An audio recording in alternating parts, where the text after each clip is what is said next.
नमस्कार मित्रों, आज हम आपको ले जा रहे हैं सिया देवी मंदिर, जो कि छत्तीसगढ़ राज्य के दुर्ग संभाग के बालोद जिले में स्थित है। यह गुरूर ब्लॉक मुख्यालय से लगभग 15 किलोमीटर दूर देवस्थल ग्राम नारा गांव में स्थित है। हम विश्रामपुरी से निकल चुके हैं।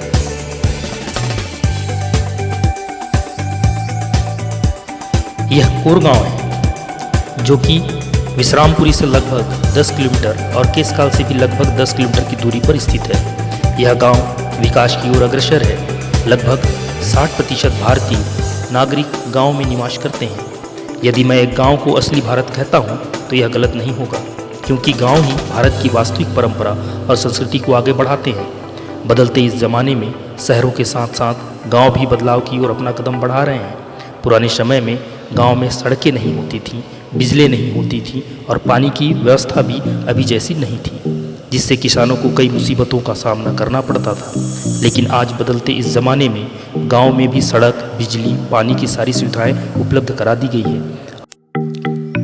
हम केसकाल पहुंच गए हैं। आपको सामने एक बोर्ड दिख रहा होगा, जिसमें लिखा हुआ है छत्तीसगढ़ शासन लोक निर्माण विभाग। यहाँ से दाहिनी दिशा की ओर कांकेर 30 किलोमीटर और रायपुर 170 किलोमीटर है।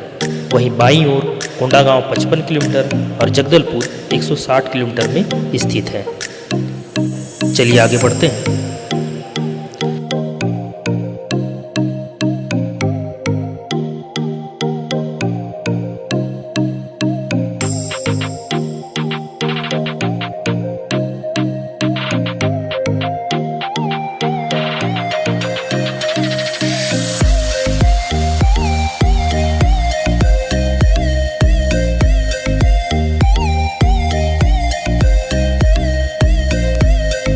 यहाँ से केसकाल घाट प्रारंभ होता है। जैसा कि आप यहाँ पे देख सकते हैं, बहुत ही सुंदर नज़ारा आपको दिख रहा होगा। सौंदर्य का अनोखा संगम अपने अप्रतिम प्राकृतिक सौंदर्य से पर्यटकों का मन मोह लेता है। चलिए आगे बढ़ते हैं।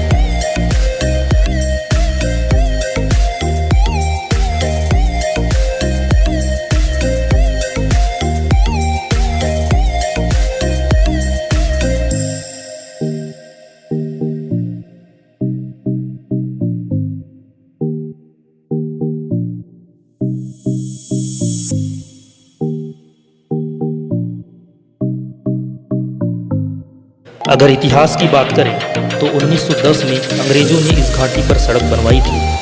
120 साल पुराने इस घाट को पहले हम 12 गहरे मोड़ के रूप में जानते थे, जो कि बेहद खतरनाक है। लेकिन वर्तमान में गवर्नमेंट डेटा के अनुसार यह केवल 10 है।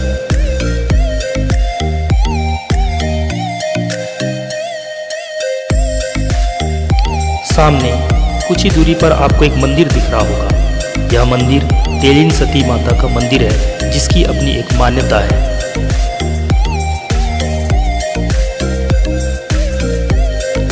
बस्तर से समूचे छत्तीसगढ़ को जोड़ने वाली इस अकेली सड़क पर है केसकाल घाटी। इस घाट के ऊपर पंचवटी है, जो कि प्राकृतिक सौंदर्य से परिपूर्ण है। इसका संबंध रामायण काल से है।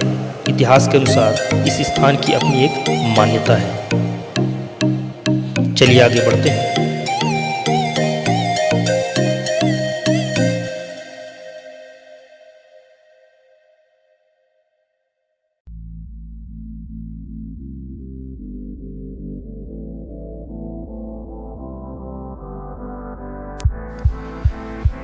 केसकाल से लगभग 30 किलोमीटर की दूरी पर कांकेर स्थित है, जो कि जिला मुख्यालय है।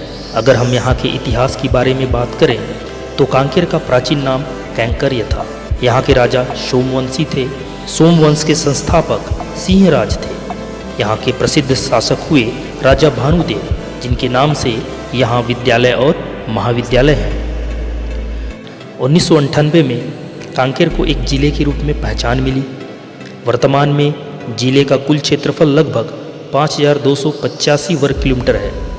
वर्तमान में कांकेर में 7 तहसील हैं: कांकेर, चारम्मा, नरहरपुर, भानुप्रतापपुर, अंतागढ़, दुर्ग-कोंदल और कोयलीबेड़ा।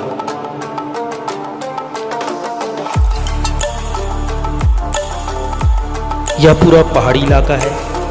प्रमुख नदियां हैं जो जिले के माध्यम से बहती हैं। महानदी, हटकुल नदी, सिंदूर नदी और तुरु नदी।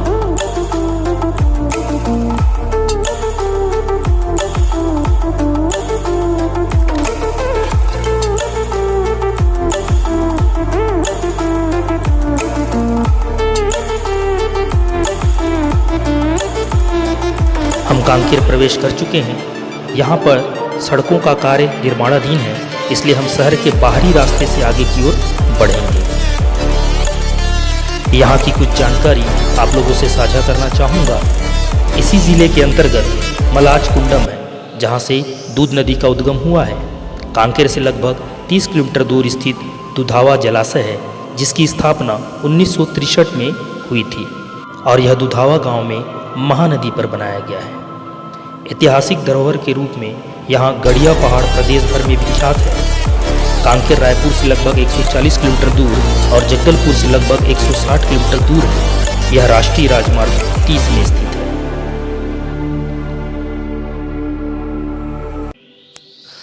हम माकड़ी पहुँच गए हैं। यहाँ से बाईं तरफ एक पक्की सड़क गई है, जो कि सीधे हमें भानु प्रतापपुर ले जाती है, जो कि यहाँ से लगभग 70 किलोमीटर की दूरी पर स्थित है।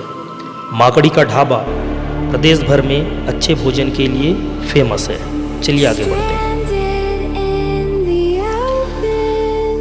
बस्तर वनांचल विविधताओं का अंचल है। यहाँ विशाल वन क्षेत्र है, जिसमें प्रचुर मात्रा में लौह अयस्क व अन्य खनिज हैं। बस्तर में पुरातत्व के महत्वपूर्ण स्थल भी हैं। चारामा विकासखंड अपने इन्हीं पुरातात्विक स्थलों के लिए जाना जाता है। हम चारामा पहुँच गए हैं। अंचल में कई स्थानों पर प्राचीन मानवों के बनाए गए मेगालिथ परंपरा के अवशेष मिलते हैं। इसी क्रम में ग्राम उड़कुड़ा, गोटी टोला, खैरेखेड़ा जैसे गांवों की पहाड़ी पर आदि मानवों के प्रागैतिहासिक कालीन शैलचित्र प्राप्त हुए हैं। इसी क्रम में ग्राम गांडा गौरी में भी प्राचीन शैलचित्र, प्राकृतिक जलकुंड, पत्थरों पर बनाए गए प्राचीन छिद्र हैं। यहाँ सीधी ऊंचाई वाली पत्थरों के बीच 12 फीट गहरा कुआं है। गर्मियों में भी ना सूखने के कारण लोगों के लिए यह रहस्य बना हुआ है। आसपास के ग्रामीण इसे देवकुंड कहते हैं। इस प्रकार चारामा के आसपास आपको कई ऐसी जगह मिलेगी जिसका संबंध सीधे ऐतिहासिक धरोहरों से है। चलिए आगे बढ़ते हैं। चारामा से लगभग 4 से 5 किलोमीटर की दूरी पर एक घाट है, जहाँ पे एक बहुत बड़े पहाड़ को काटकर उसके बीचों बीच रास्ता बनाया गया है। यहाँ की सुंदरता लोगों को अपनी ओर आकर्षित करती है।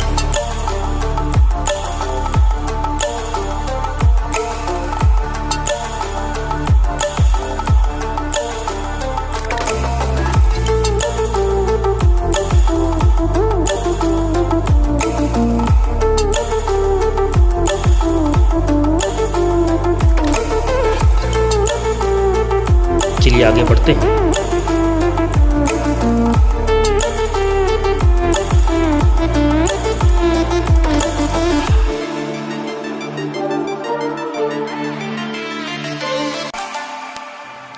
हम पहुंच गए हैं मरका टोला। यहीं से ही हमें सियादाई मंदिर के लिए बाईं दिशा की ओर मुड़ना है।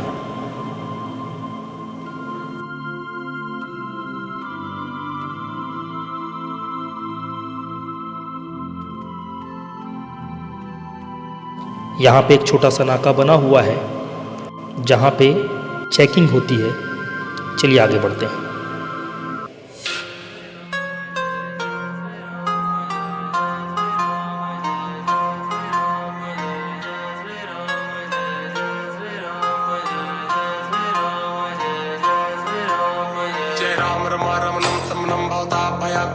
जन्म अवधेय सुरेश रमेश विभो शरणागत मागत पाई प्रभो तस्वीर विनाशन बीस भुजा कृत दूरी महामय गौरी रुजा रजनी चर वृंद पतंग रहे सर्पावज तेज प्रचंड रहे मंडल मंडन चारु तरम धृत सहायक चाप निसंग परम मद मोह महाममता रजनी तम पुंज दिवाकर तेज हनि मण जात की रात निपात किए मृगलोक भोग सरे निये अतिनाथ अनाथ निपाही हरे विषयापन पावर भौली परे रोग योग लोग है बहुतंत्र निरादर के पल है बहु सिंधु गाद परे नरते पद पंकज प्रेम न जे करते।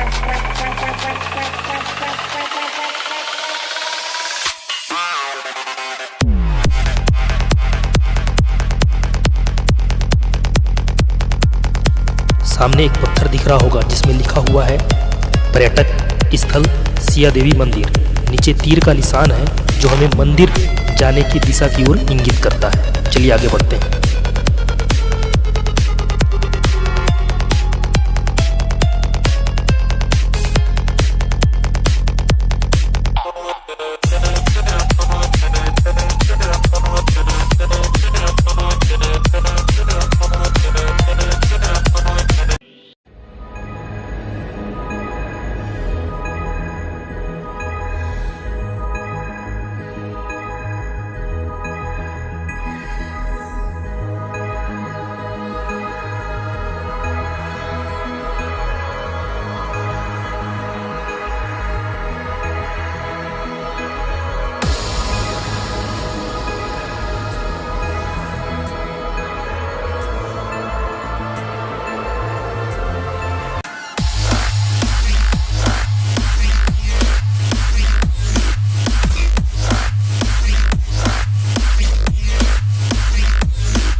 हम पार्किंग एरिया पहुंच गए हैं। आप चारों तरफ श्रद्धालुओं की भीड़ देख सकते हैं। यहाँ पर 4 व्हीलर और 2 व्हीलर दोनों पार्किंग की पूरी सुविधा है। यह सज्जन यहाँ पे गाड़ियों की सुरक्षा करते हैं, जिसके लिए हमें इन्हें कुछ रुपये देने होते हैं। चलिए आगे बढ़ते हैं।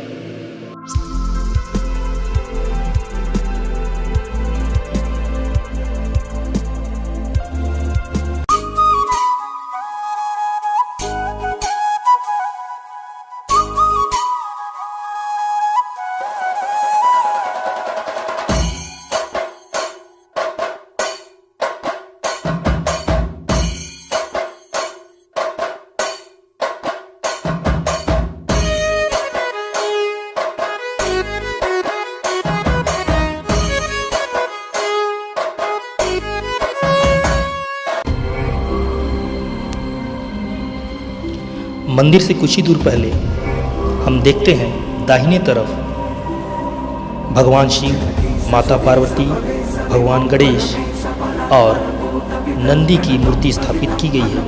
बहुत ही विशाल मूर्ति यहाँ पर बनाई गई है। वहीं थोड़ी ही दूर में शिवलिंग स्थापित किया गया है, जैसा कि आप देख सकते हैं। चलिए आगे बढ़ते हैं।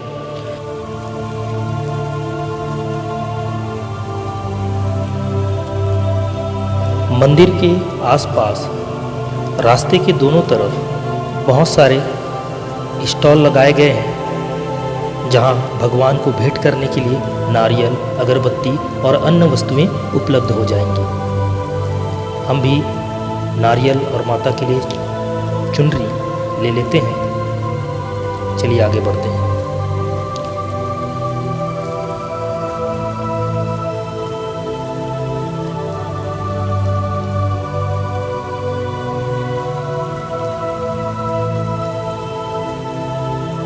यहाँ पर श्रद्धालुओं के जूते एवं चप्पलों को रखने के लिए व्यवस्था की गई है।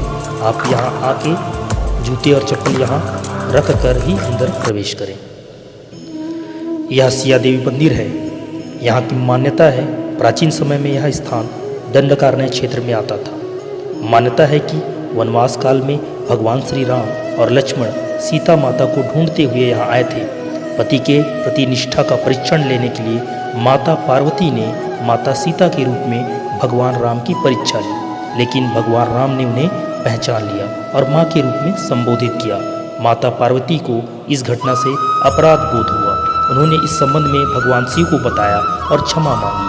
तब शिव जी ने माँ पार्वती को देवी सीता के अवतार में इसी स्थान में विराजमान होने के लिए कहा। तभी से यह स्थान देवी सीता मैया के नाम से प्रसिद्ध है, जिसे छत्तीसगढ़ में सिया देवी के नाम से जाना जाता है। यह माता की सवारी शेर है। मान्यता के अनुसार देवी की सवारी शेर माता की रक्षा के लिए यहाँ पे स्थापित है।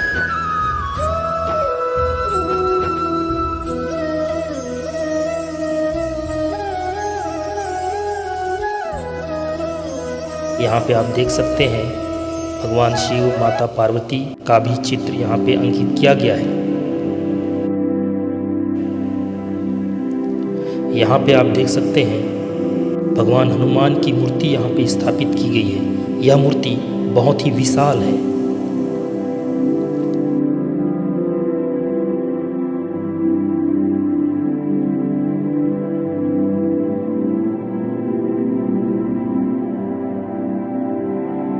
यहाँ पे माँ दुर्गा को स्थापित किया गया है, साथ ही उनके विभिन्न स्वरूपों को यहाँ पे दर्शाया गया है। आप अपने पूरे परिवार के साथ यहाँ माता के दर्शन करने आ सकते हैं। यहाँ पर आगे एक गुफा है और एक झरना है, जिसे देखने के लिए हमें सीढ़ियों से नीचे उतरना होगा। चलिए आगे चलते हैं। आपको सामने दिख रहा होगा जहाँ पे लिखा हुआ है गुफा प्रवेश। चलिए आगे बढ़ते हैं।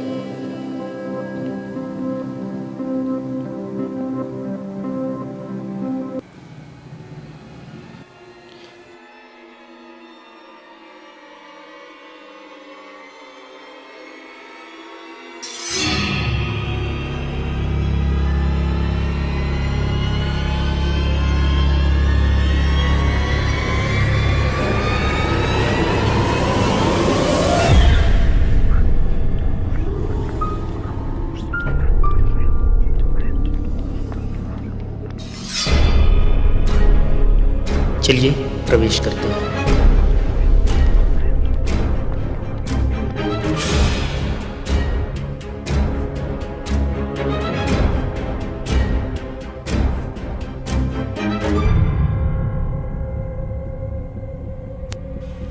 यहाँ बहुत अंधेरा है।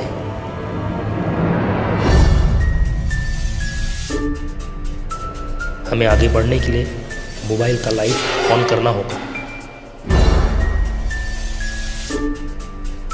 जिन्हें श्वास की समस्या है और जो शरीर से थोड़े हेल्दी हैं, वे इस गुफा में प्रवेश ना करें, क्योंकि यहाँ जो रास्ता है बहुत ही सकरा है। थोड़ी देर के लिए यहाँ पे आप डर का अनुभव करेंगे। हो सकता है आपके रोंगटे भी खड़े हो जाए इस जगह को देखकर। कुछ ही दूर में हमें बाहर का रास्ता दिख रहा है। हम शायद बाहर पहुँचने वाले हैं। चलिए बढ़ते हैं।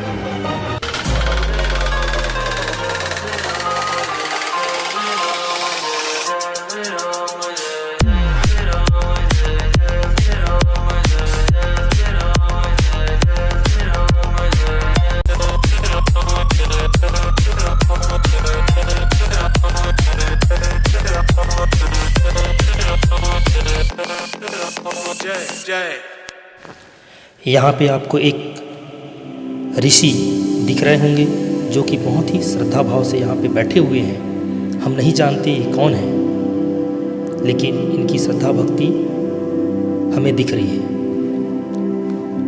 यहाँ माता के चरण भी हैं, जिसे आप देख सकते हैं। यहाँ पे एक मूर्ति स्थापित की गई है। यह मूर्ति वाल्मीकि ऋषि की है। जी हाँ, यह मूर्ति वाल्मीकि ऋषि की है। इसी के बगल में आपको एक बहुत ही सुंदर झरना दिखाई पड़ता है। यह झरना वाल्मीकि झरने के नाम से प्रसिद्ध है। इसकी ऊंचाई लगभग 50 फीट है। झरना बहते हुए पानी का स्रोत है। देखने में बहुत ही सुंदर लगता है। झरने की उत्पत्ति नदियों के बहते पानी के किसी चट्टान से टकराने से होती है। जब नदी का पानी उस चट्टान को हिला नहीं पाता, तो वह गुरुत्वाकर्षण बल के कारण नदियों के किनारे से बहने लगता है और झरने का रूप ले लेता है। झरनों से बहने वाले पानी से नीचे झील बन जाती है।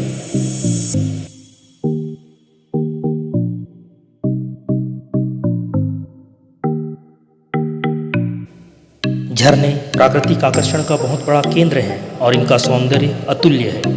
झरनों को कई नदियों का उद्गम भी कहा जाता है। ये पर्यटकों का भी मुख्य आकर्षण का केंद्र होते हैं। हर साल बहुत से लोग झरनों के नज़दीक अपनी छुट्टियां व्यतीत करने आते हैं। जैसा कि आप देख सकते हैं, यहाँ पे कुछ परिवार झरनों का आनंद उठा रहा है।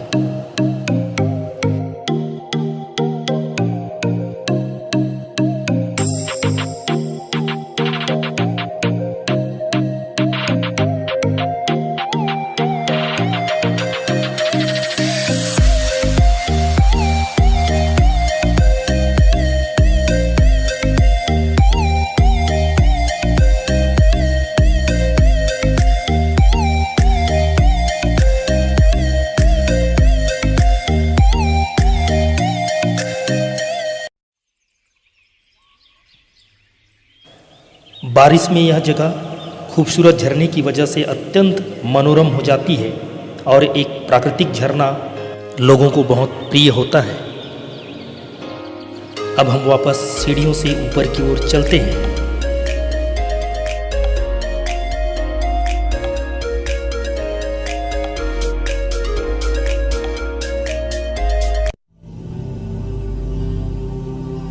हम पुनः मंदिर में पहुंच गए हैं। अब चलिए आगे बढ़ते हैं और ज्योति कलश के दर्शन की ओर जाते हैं। सामने आपको एक बोर्ड दिख रहा होगा। इस बोर्ड पे लिखा हुआ है ज्योति दर्शन यज्ञ स्थल जाने का मार्ग। चलिए आगे बढ़ते हैं। यहाँ पे आपको सीता माता की मूर्ति दिख रही होगी। यह मूर्ति यहाँ पे स्थापित की गई है। बहुत अच्छे से इसको डिजाइन किया गया है। चलिए आगे बढ़ते हैं। यहाँ पे लव कुश की मूर्ति यहाँ पे स्थापित की गई है। साथ ही उनके साथ अश्वमेघ का घोड़ा भी है। चलिए आगे बढ़ते हैं।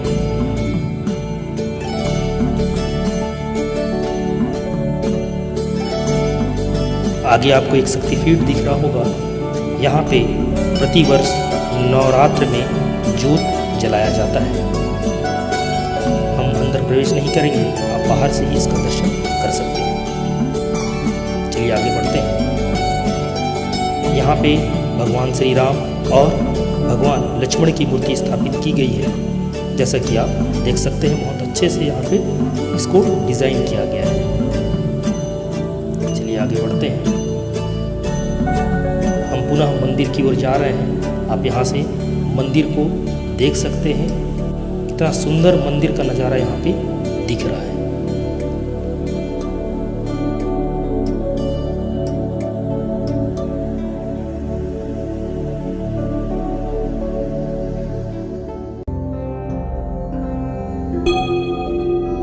मन को शांति प्रदान करने वाली यह जगह है। हमने आज यह मंदिर घूम लिया। भविष्य में आप भी यहाँ आके माता के दर्शन कर सकते हैं। चलिए आगे बढ़ते हैं।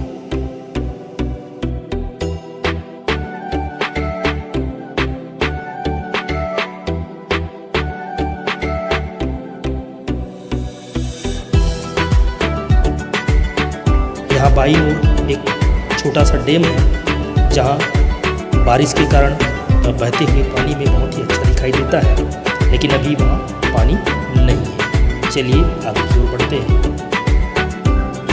हम सीधे अब पार्किंग की ओर जा रहे हैं। यहाँ पे आप देख सकते हो बहुत से श्रद्धालु यहाँ आ रहे हैं, माता के दर्शन कर रहे हैं। जिन्होंने दर्शन कर लिया वे वापस घर की ओर लौट रहे हैं। उसी तरह हम भी माता के दर्शन करने के पश्चात घर की ओर लौट रहे हैं।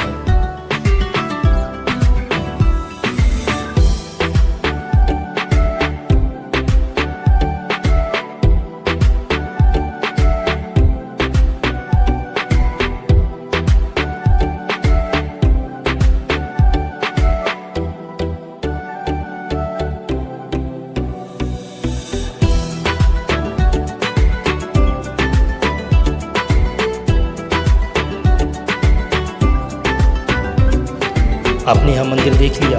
अगर आपको यहाँ पे माता के दर्शन करने हैं तो आप कभी भी यहाँ पे आकर माता के दर्शन कर सकते हैं। अगर आपको यह वीडियो अच्छा लगा हो तो वीडियो लाइक करें, चैनल सब्सक्राइब करें और ज़्यादा से ज़्यादा लोगों तक शेयर करें। धन्यवाद।